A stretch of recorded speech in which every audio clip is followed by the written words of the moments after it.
আজকে তোমাদের জন্য নিয়ে এসেছি একেবারে অন্যরকম ভিন্ন স্বাদের ভিডিও। তো আজকের ভিডিওটা অনেকের জন্য কিন্তু অনেক উপকারী হতে পারে।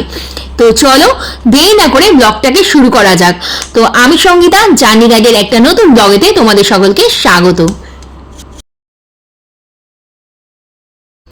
আজকালকার দিনে যে পরিমাণে রোগের প্রকোপ বাড়ছে, তাতে প্রত্যেকের জীবন কিন্তু দুর্বিষয় হয়ে উঠছে।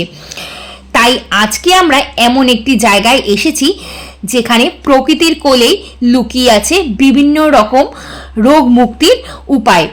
তো আজকে এখানকার কর্ণধারের থেকে জেনে নেব তিনি কি উপায়ে আমাদের বিভিন্ন রোগ থেকে মুক্তির পথ বলে। সুবিধা হবে। এই দেখুন, এই হচ্ছে ইনসুলিন প্লান্ট। এই ইনসুলিন প্লান্টের এটা বোটানিক্যাল নেম। কী কী কাজে লাগে এর মধ্যে রয়েছে প্রচুর অ্যান্টিঅক্সিডেন্ট রয়েছে, অ্যান্টি ডায়াবেটিক হিসেবেও দুর্দান্ত কাজ করে, ব্লাড প্রেশারের ক্ষেত্রেও কিন্তু এটা কাজ করে। এবার এই গাছটা দর্শক বন্ধুদের একটু বিশেষভাবে দেখানো উচিত, কারণ কি এটা একটা বিভ্রান্তিকর পরিস্থিতির সৃষ্টি হয়। এই গাছের যে পাতা, এই পাতা বিশিষ্ট গাছ কিন্তু জঙ্গলে দেখা যায়, যেখানে সেখানে দেখা যায়। আর সেই গাছের সঙ্গে এই গাছের ডিফারেন্স কি, ওই গাছটা বছরের একটা সময় মরে যায়, কন্দটা থাকে আবার হয়, এটা কিন্তু চিরসবুজ। আর ওটার টেস্ট একটা বিশ্রী টেস্ট, ভালো নয়। এটা কিন্তু টকটক ভাব, খেতে ভালো। অনেকে টক পান বলছে, গাছটা বাইরের গাছ, ব্রাজিলের গাছ, কিন্তু বাংলায় এসে অনেকে নামকরণ করছে টক পান, কারণ পাতাটা খেতে। তো ডিফারেন্স একটা বললাম যে আমাদের বাঁশবাগানে বলুন, জঙ্গলে বলুন, যেখানে সেখানে এই ধরনের পাতা বিশিষ্ট গাছ দেখা যায়, সেটা ইনসুলিন গাছ নয়, সেটা একটা বুনো গাছ, সেটা আলাদা নাম আছে, কেউ বলে অনেকে। আর এটা হচ্ছে সেই প্রপার ব্রাজিলের ইনসুলিন গাছ। পাতার টেস্টের ব্যাপারটা বললাম, এটা চিরসবুজ, একবার লাগালে বহু বছর থাকবে। একটা গাছ থেকে পাশাপাশি অনেক গাছ হয়।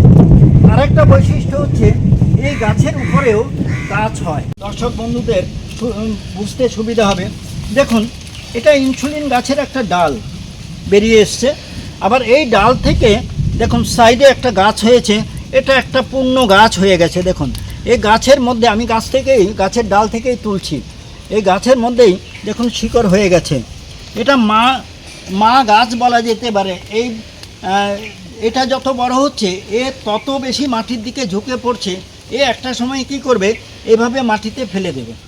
মাটিতে ফেলে দেওয়া মানে ও কিন্তু শিকড় ধরে নেবে, আবার নতুন করে ঝাড় হবে। আর তাহলে এটা কিন্তু গাছের উপরে গাছ হচ্ছে। দেখুন এই মা গাছ, অর্থাৎ এই ডালের মধ্যে হয়েছে, এ কিন্তু নিচে ফেলে দিয়েছে মানে ও শিকড় ধরে নেবে, আবার ঝাড় হবে। আরেকটা পার্থক্য হচ্ছে এটার হলুদ ফুল হয়। এমনি জঙ্গলে যেটা দেখা যায় সেটা লাল সাদা ফুল হয়, আর এটার হলুদ ফুল হয়। হলুদ ফুল আপনাদের ওদিকে আমি দেখিয়ে দেবো যে ডিফারেন্সটা। কারণ আপনি যদি দর্শক বন্ধুদের সঠিক জিনিসটা না বুঝিয়ে বলেন, তাহলে ওনারা বিভ্রান্ত হবেন। আচ্ছা, এটা কিভাবে ইউজ করবে? দেখুন এই যে পাতা দেখছেন, এরকম ছোট পাতা হলে এই বেলা একটা ও বেলা একটা চিবিয়ে খেতে হবে। আচ্ছা। আর বড় পাতা হলে এরকম যদি বড় পাতা হয়, তাহলে দেখুন এই যে এখানে বড় পাতাও রয়েছে, এরকম বড় পাতা হলে আর্ধেক এবেলা আর্ধেক ও বেলা। আমরা ডোজটা কম করেই দিই যাতে কোনো প্রকার অসুবিধে না হয়।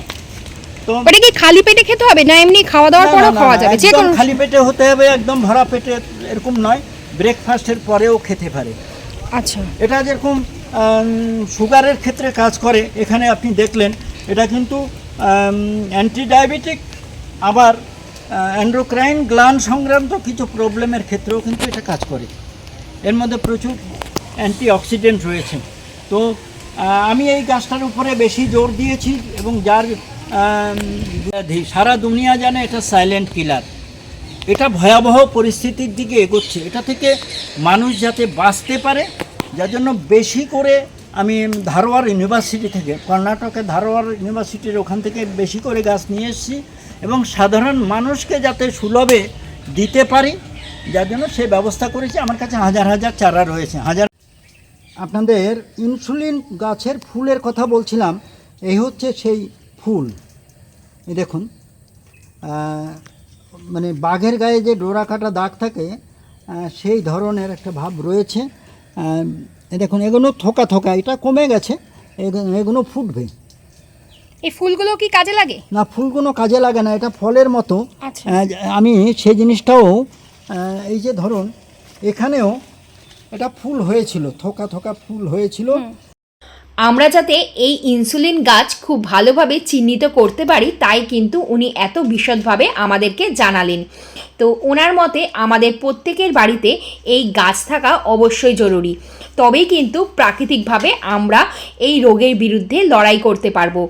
আজকাল কিন্তু ডায়াবেটিস রোগ প্রতিটি ঘরে ঘরে রয়েছে, তো এই গাছ থাকা অবশ্যই জরুরি। তো তোমাদের আজকের ভিডিও কেমন লাগলো তোমরা কিন্তু অবশ্যই জানিও। যদি ভিডিওটা ভালো লাগে তবে একটা লাইক করে দিও। আবার নেক্সট ব্লগে তোমাদেরকে দেখাবো অন্যান্য গাছের কি কি ঔষধি গুণ আছে। তো আজকের মতন ভিডিওটা এখানেই শেষ করলাম।